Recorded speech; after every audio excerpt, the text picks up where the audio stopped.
सोनिहाल।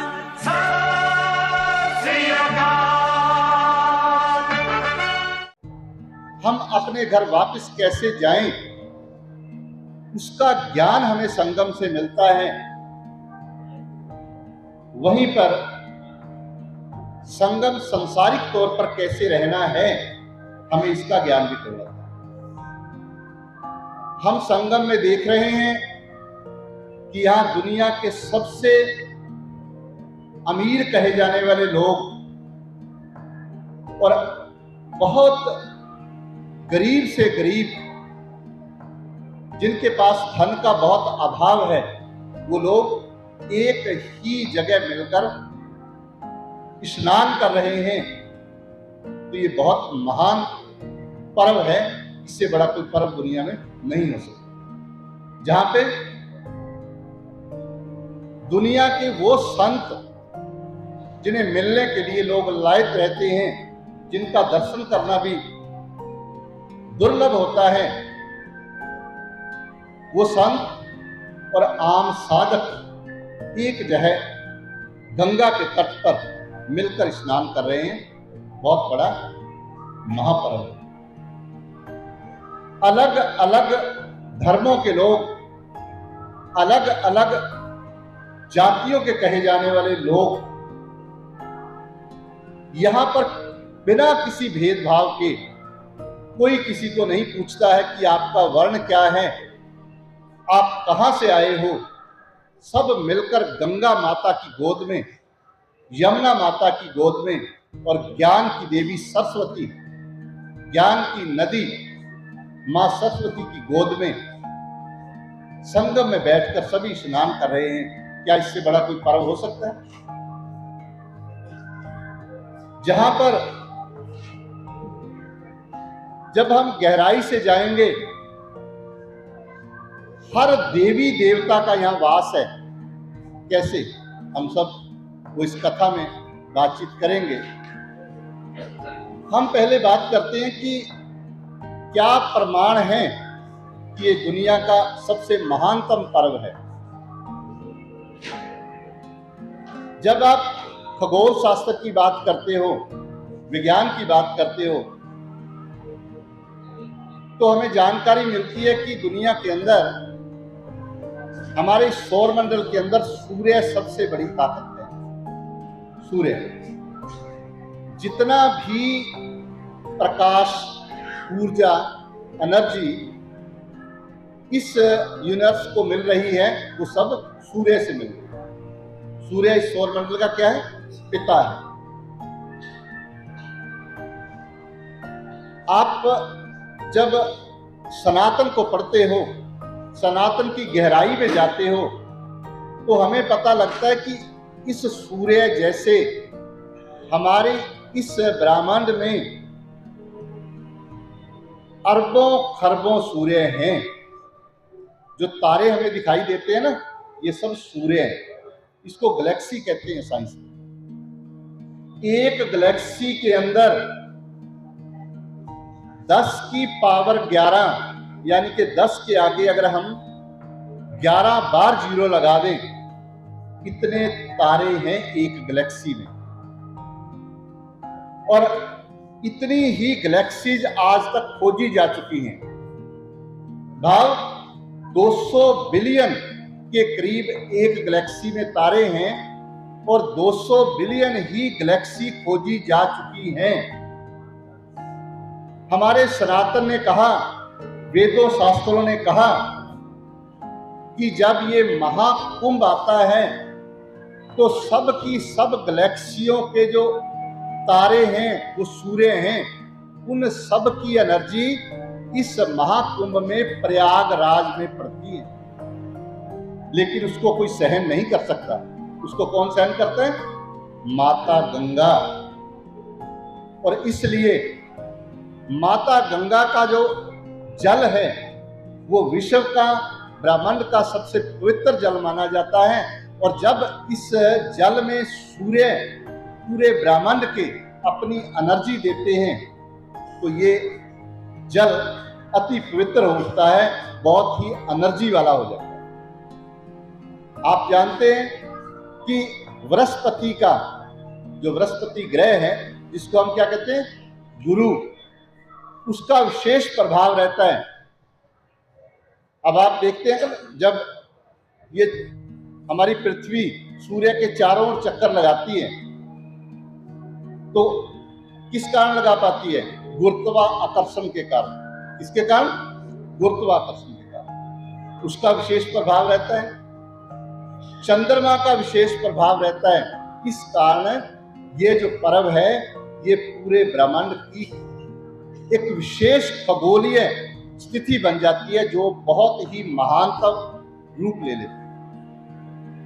दूसरा भाव, जब हमारी आत्मा ऐसी एनर्जी को महसूस करती है, उस जल में स्नान करती है, तो हमारी आत्मा में दिव्य गुणों का वास होना शुरू हो जाता है। ऐसा मैं नहीं कह रहा हूं, बल्कि ऐसे सारे धर्म ग्रंथ कहते हैं, ऐसा हमारा सनातन कहता है।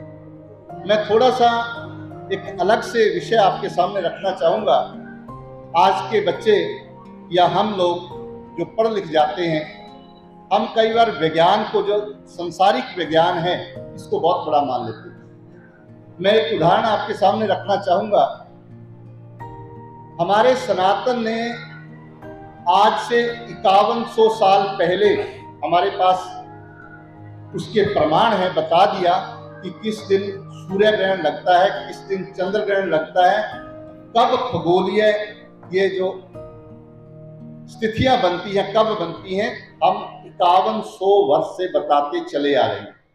आज भी आप अगर जानना चाहो कुछ भी, अपने नजदीक किसी पंडित जी महाराज जो पंचांग के जानकार हों, उनसे पूछ लीजिएगा, वो आपको बिल्कुल एक्यूरेट बता देंगे। लेकिन जिनके प्रभाव में हम आ गए, हमने अपने वेद शास्त्र पढ़ने छोड़ दिए। जब गलीलियो ने 1633 ईस्वी में ये बताया कि जो हमारी पृथ्वी है ये सूर्य के चारों ओर चक्कर लगाती है, तो आप जानते हैं उसके साथ क्या हुआ? उसको फांसी दे दी गई।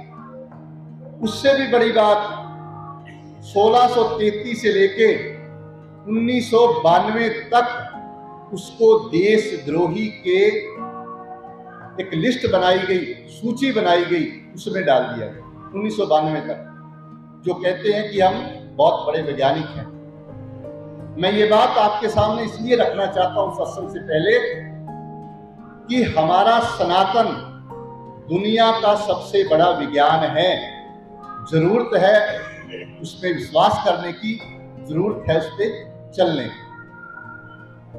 अब मैं थोड़े से प्रमाण देना चाहूंगा कि प्रयागराज को तीर्थों का राजा क्यों कहा जाता है। प्रयागराज ऐसी महान स्थली क्यों है जहां पे पूरा विश्व, पूरा संसार आके नतमस्तक होता है। हम इस पंडाल में बैठे हैं, इस पंडाल का नाम है भाई लालो लंगरहाल। हमारे माननीय जसवीर जी ने इसका नाम भाई लालो लंगरहाल क्यों रखा? इसलिए रखा कि हमारी सनातन की जितनी भी परंपराएं थी, उसको हजारों सैकड़ों सालों से नष्ट करने की कोशिश की गई, खत्म करने की कोशिश की गई, जिसका प्रमाण हमारे बहुत सारे ग्रंथों में। आप गुरु नानक देव महाराज का चित्र देख रहे हैं। आपने फरमाया, खुरासान खसमाना किया, हिंदुस्तान डराया, आप पे दोष न देई करता, जम कर मुगल चढ़ाया। कहते हैं कि ये परमात्मा बाबर ने खुरासान को ध्वस्त करके हिंदुस्तान को डराना शुरू कर दिया। हे परमात्मा, तेने अपने पे दोष नहीं लिया, मुगलों को यमदूत बना के हमारे ऊपर चढ़ा दिया। आप पे दोष न देई करता, जम कर मुगल चढ़ाया। एती मार पई कर लाणे, तैं की दर्द न आया। ये शब्द श्री गुरु ग्रंथ साहब में दर्ज है। क्या कहते हैं कि हमें इतनी मार पड़ी, इस प्रकार हमें मारा गया, हे प्रभु तुझे हमारे पे तरस नहीं आया, परमात्मा को गाना दे रहे। आगे कहते हैं जे सकता सकते को मारे ता मन रोष न होई। बड़े ध्यान से प्यार से सुनने का शब्द है। कहते हैं अगर कोई योद्धा, कोई सूरवीर से आके आमने सामने की लड़ाई लड़ता है तो उसमें कोई दुख नहीं है। हमारे योद्धाओं के साथ अगर लड़ाई करते उसमें कोई दुख की बात नहीं थी, जो जीतता वो सूरवीर था।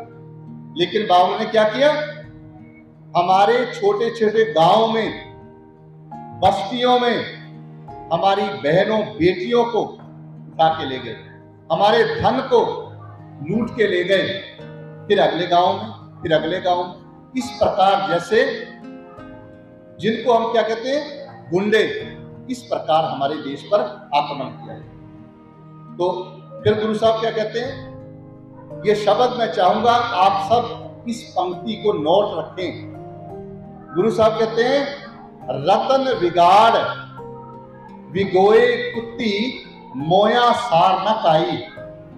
कहते हैं हमारा रत्नों जैसा देश, रतन बिगाड़, उसको बिगाड़ दिया गया। कैसे बिगाड़ा गया, विगोए कुत्ती, जैसे कुत्ते नोच लेते हैं, मोया सार न कोई। कहते कि हे प्रभु हम कहां जाएं, हमारे देश की रत्नों जैसी संस्कृति को बिगाड़ दिया गया। इसलिए गुरु नानक देव महाराज ने सबसे पहले बाबर को जाबर कहा, जुल्म करने वाला। लेकिन आप सभी जानते हैं बहुत लंबे समय तक बाबर और उनके वंशजों ने इस देश पर राज्य किया और हमारी सारी संस्कृति को मिटा दिया गया। लेकिन 9वें गुरु श्री गुरु तेग बहादुर जी महाराज, जिनको हम हिंद की चादर कहते हैं, आप इस धरा पे भी आए जहां पे हम बैठे हैं। कितनी पवित्र धरा है। जब आप 23 साल 11 महीने और कुछ दिन के लिए भक्ति में मगन रहे, परमात्मा की आराधना करते रहे, बाबा बकाला जब भक्ति से उठे तो आप सीधे यात्रा पे निकल गए। इस बात का जिक्र गुरु गोविंद सिंह महाराज 10वें ग्रंथ में करते हैं। हम इस स्थान के बारे में जिक्र कर रहे हैं। आपने कहा मोर पित पूरब कियस प्याना, कि मेरे पिता श्री गुरु तेग बहादुर जी महाराज, ये 10वें गुरु कह रहे हैं, पूरब की यात्रा पे चले गए। भात भात के तीर्थ नाना, तरह तरह के तीर्थ स्थानों पर यात्रा करते, भ्रमण करते रहे। जब ही जात त्रिवेणी भये, फिर कहां पहुंच गए, त्रिवेणी, जहां पे हम बैठे। कौन पहुंच गए यहां, श्री गुरु तेग बहादुर महाराज। जब ही जात त्रिवेणी भये, पुण्य दान दिन कर्त बिताए। इस स्थान की क्या महत्ता है, इस स्थान पे आके हमें परमात्मा की जहां याद आती है, वहीं हमारे मन में दया भाव पैदा होता है। हम दूसरों के लिए दान पुण्य करते हैं, इसलिए कहा पुण्य दान दिन कर्त बिताए। तही प्रकाश हमारो भयो, कहते यहां पे मेरा प्रकाश हुआ। क्या अर्थ है इसका, कि माता की कोख में गुरु साहब प्रकाश लेके आ गए, माता की कोख में आ गए। कहां पे, यहां पे संगम। तो इस जगह से महान जगह कोई हो सकती है, इसलिए इस जगह की बहुत बड़ी महानता है कि गुरु 10वें पातशाह, जिनका इतिहास में इतना बड़ा नाम है, शायद ही कोई ऐसा नाम संसार में हो। आपने कहा कि मेरा प्रकाश कहां हुआ, संगम में। तही प्रकाश हमारो भयो, पटना शहर दिखे पावलेयो, और पटना शहर में मैंने अपना अवतरण ले लिया। तो ये इस जगह की महानता है। फिर आप देखिए भाई गुरदास, अगर आप भाई गुरदास का नाम जानते हो ना, भाई गुरदास को गुरु साहब ने बड़ी बड़ाई दी। क्या बड़ाई दी? श्री गुरु ग्रंथ साहब महाराज को जो पढ़ेगा, कहते हैं उसकी कुंजी किसके पास है? भाई गुरदास की वारों के पास। कि भाई गुरदास की वारों को गुरु ग्रंथ साहब की कुंजी कहा जाता है। अब आप क्या कहते हैं प्रयागराज के बारे में? देखिए क्या कहते हैं, 5 बार जाए गंग नहाए। कहता जो इंसान 5 बार गंगा जाके स्नान करता है, बार 5 प्रयाग नहाए और 5 बार प्रयाग में स्नान करता है, तैसा पुण्य एक गुर सिख को नवाएगा। इसका क्या अर्थ है? हम सभी जो स्नान करने आए हैं, अगर हम 5 बार गंगा में स्नान कर लें और 5 बार यहां संगम में स्नान कर लें, हमें तब पुण्य मिलेगा और ज्यादा 5 बार, अगर हम किसी एक को प्रेरित करके, किसी परमात्मा के प्यारे को, किसी ऐसे इंसान को जिसके अंदर परमात्मा की तड़प है, गुरसिख को गंगा में स्नान करवा दें। अगर हम प्रयाग में किसी को स्नान करवा देना तो हमें कितना पुण्य मिलेगा? 5 गुना। इसलिए सभी संत महात्मा, सभी लोग प्रयाग की महिमा गाते हैं कि ये प्रयागराज तीर्थों का भी राजा है। अगर हम किसी को यहाँ पे स्नान करवा देना तो हमें 5 स्नानों का फल मिल जाता है। अब माता गंगा की हम बात करते हैं। माता गंगा जहां पे दुनिया की सबसे पवित्र नदी मानी जाती है, वहीं गंगा माता का आध्यात्मिक बहुत बड़ा महत्व है। वो क्या है? हमारे 3 नाड़ियां हैं, ईड़ा, पिंगला, सुषमना। गंगा को क्या माना जाता है? सुषमना। जो नदी, 2 नदियां यहां रुकती हैं, लेकिन गंगा हमें सचखंड में लेके जाती है, अवध लेके जाती है, परमात्मा के घर में लेके जाती है। इसलिए गंगा माता के स्नान का बहुत बड़ा महत्व है। बोले सोनिहार।